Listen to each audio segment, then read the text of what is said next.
Hello, everyone. It's Royce here, and I want to thank you all so much for joining me on my Royce in the House YouTube channel.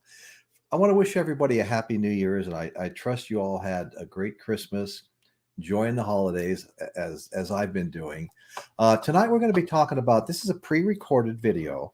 It's not the typical live video I do every Sunday night, the live podcast. But this is the name of this video is the most expensive guitars ever sold, the top 10 most expensive guitars ever sold. And I'm going to be putting a picture up of these guitars as I discuss them. Okay, so number 10 on the list, we're going to go from least expensive to most expensive. And number 10 on the list is a Gibson Corona Explorer, a 1958. Now, what makes this guitar so valuable is not that it was played by some guitar god like the rest of the guitars we're going to be talking about were. This one happens to be just very, very rare. Only 19 of them were ever made. And they're owned by people like Slash, Kirk Hammett from Metallica, Rick Nelson from Cheap Trick, and a bunch of other notables. So there are only 19 of those made. This guitar sold for $1,100,000, the last one to sell. Okay. So that is the Gibson Corona 1958 Explorer. All right, the next one we're going to talk about is Duane Allman. We're going to put it up on the screen here real quick. We're going to be talking about Duane Allman's 1957 Gibson Les Paul. This Les Paul sold for $1,250,000. That's the highest anyone's ever paid for a Gibson Les Paul. This guitar was used by Duane Allman on the first two albums the Allman Brothers recorded. And it was also used by Duane Allman in the recording of Derek and the Dominoes with Eric Clapton. So it was very worthy to be on this list and to sell for what it sold for. Okay, so that was Duane Allman's Les Paul Gold Top. All right. Okay, that was number 9 on the list. Number 8 on the list is going to be David Gilmore's. Let me put it up on the screen. David Gilmore's 1954 Fender Stratocaster. He was auctioning these off for a charity, his favorite charity. Okay, he auctioned a whole bunch of his guitars off. Another one's going to be on the list that sold for even more.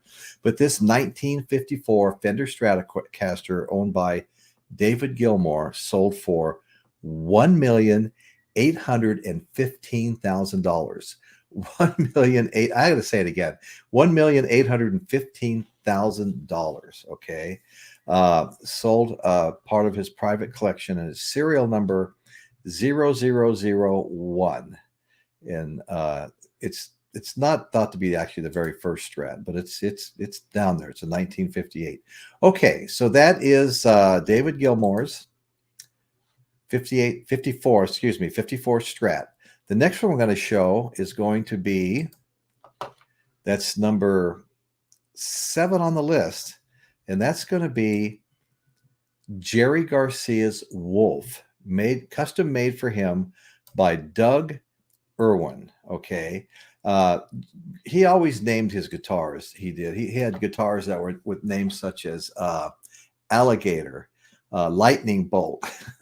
So following that tradition, he named this guitar Wolf, purchased as one of several one-of-a-kind works of art by luthier Doug Irwin. Okay. Let's see. Garcia played the guitar heavily in the 70s. From there, the rights to the instrument, I don't know how this all worked out, but the rights to the instrument reverted back to Irwin, who made the guitar. And then he sold it at an auction in 2002 for $700,000, but it was last sold for $1.9 million at a charity auction. Okay, so that was Jerry Garcia's Wolf. Okay, so the next one on the list is going to be a favorite of mine. We're talking about Jimi Hendrix's 1968 Fender Stratocaster. I've got a picture of Jimmy on stage playing the 1958 Fender Stratocaster. This sold for $2 million. He was known for being a Strat player. He played some other guitars as well, of course. And this 68 specimen, nicknamed Isabella, may be among the most noteworthy. You know, on the morning of August 19th, 1969, Hendrix used Isabella for his dropping performance at Woodstock. This is the guitar he used to create his legendary version, the Woodstock version of the Star Spangled Banner, which was actually just part of a much larger medley that lasted for over 30 minutes. That medley did. The iconic price, the iconic price was paid by Microsoft co-founder Paul Allen, known as quite a guitar player in his own right. He bought it for a cool $2 million back in 1998.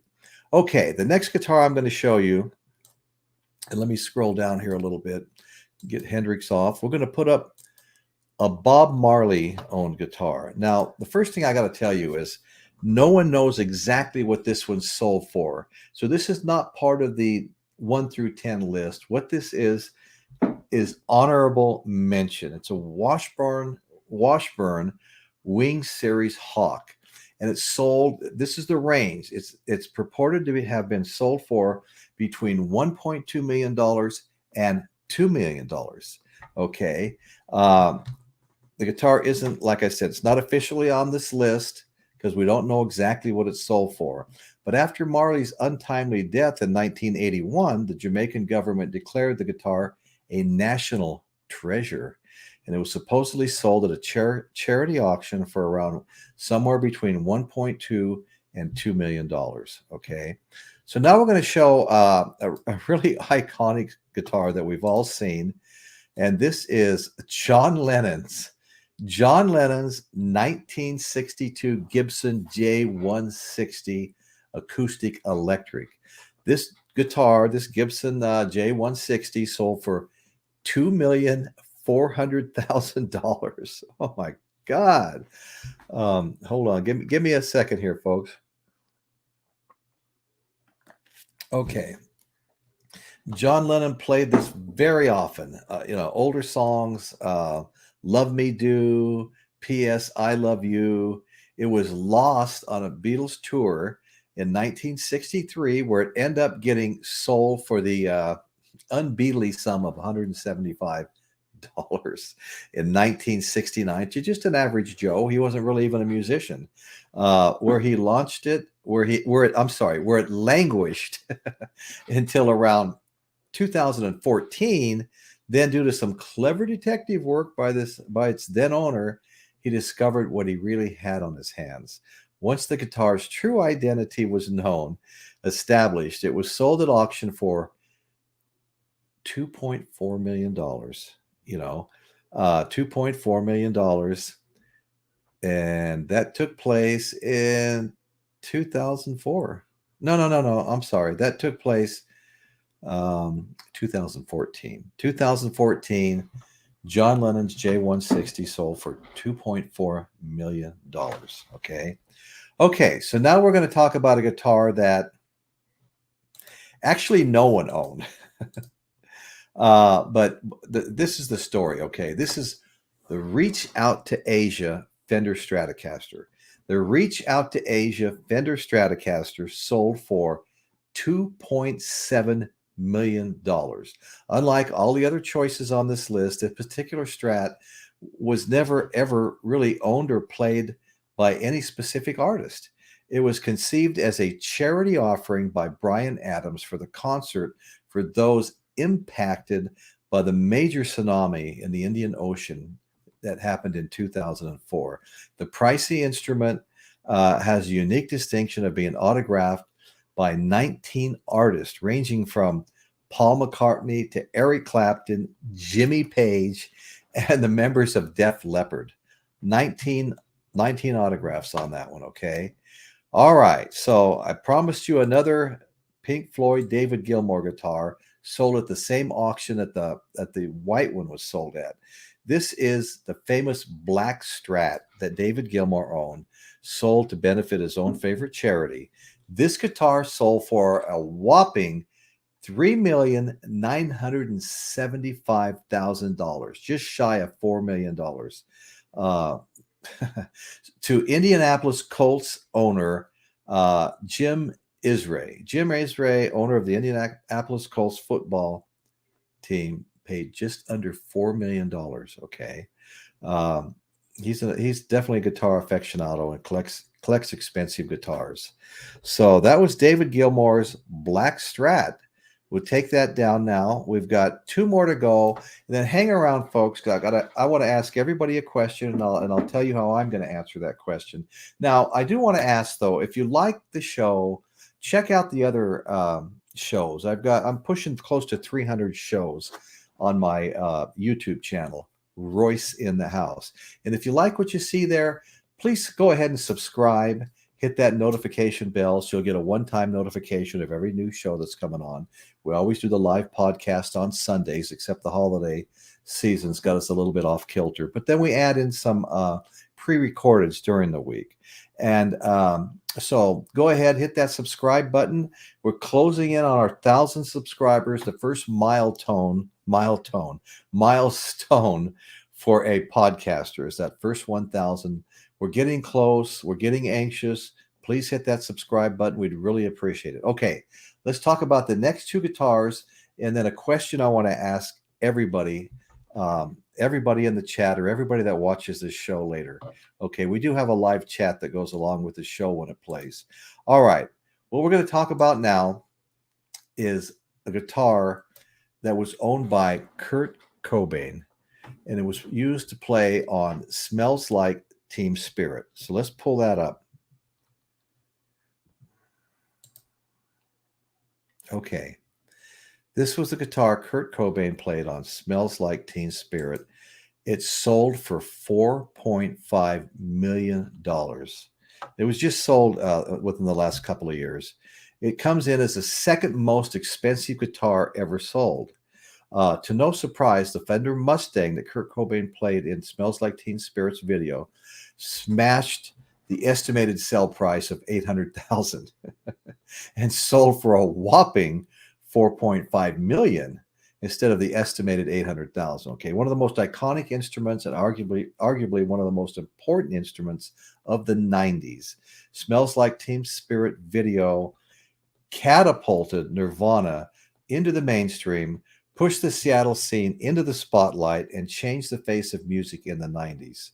Unsurprisingly, this guitar was also bought by the Indianapolis Colts owner, Jim Irsay. I guess there's money in football, right? Okay, so that was the number 2 top-selling guitar. Now we're going to go on to the number 1 top-selling guitar. And once again, Kurt Cobain, Nirvana's Kurt Cobain. It was his 1959 Martin D18, sold for $6 million. $6 million freaking dollars. Are you fucking kidding me? Topping the list as the most expensive guitar ever sold. Another, like I said, Kurt Cobain, his Martin D18E. Not even the most expensive Martin you could buy, okay? But it sure has a fantastic sound.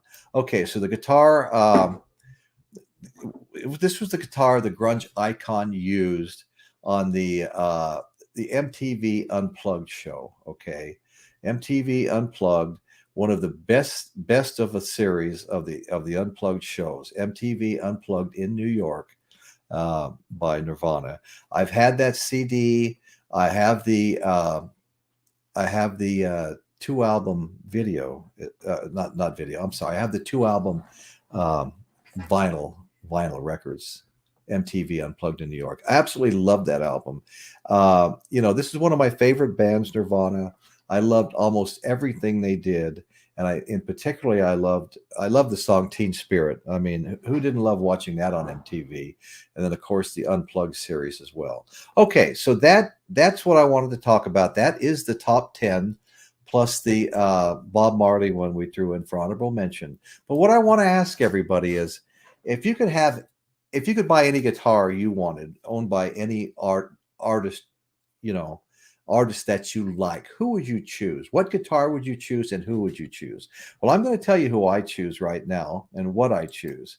I would choose the double neck played by Jimmy Page. Jimmy Page is one of my favorite artists. Him and Jimi Hendrix top the list of guitar players for me. They always have. I love Led Zeppelin. I love Jimi Hendrix. I'll be doing more shows on both of them. I have shows on them, but I'll be doing more shows, different shows on them because I love both artists so much. But that double neck guitar he played on songs such as Stairway to Heaven and many other is just so damned iconic. I have a big an original artwork hanging in my entry hall of Jimmy Page playing that double neck guitar. That's the guitar I would choose. So I'm asking everybody that watches the show, you can leave a message in the comments. If you happen to see it live later on this evening, you can come on the chat and leave me a message. What guitar would you choose? What would be your favorite guitar that you would love to have being played by one of your favorite artists? So please chime in and let me know. Once again, this is Royce Eddings, the Royce in the House YouTube channel, and I appreciate everybody watching. Once again, I hope everybody has a happy, prosperous new year, and that's what's happening in Royce's world today. Thank you all so much, friends. Really appreciate you being here and taking the time.